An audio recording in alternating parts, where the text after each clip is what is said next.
Berita berikutnya, Saudara. Politisi Partai Demokrasi Indonesia Perjuangan Adian Napitupulu menegaskan Presiden Joko Widodo memberi dukungan penuh kepada Ganjar Pranowo dalam Pilpres 2024. Hal itu diutarakan Adian kala mendampingi Presiden Joko Widodo belusukan di Bogor, Jawa Barat.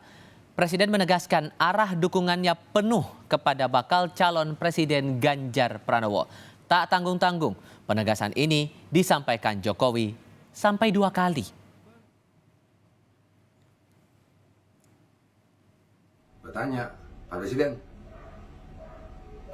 untuk capres Bapak dukung siapa sih? Terus dia jelaskan lah begini, macam. Terus oke, kalau sudah begitu, Bapak kemana? Dukungannya Ganjar. Jawab dia begitu. Ganjar nih Pak ya, Ganjar. Terus ya udah, kita jalan lagi. Habis itu gue balik lagi tanya, balik muka ya Pak, tanya, ini Ganjar benar Pak Presidennya? Iya. Terus dia ketawa. Terus kalau gitu salaman.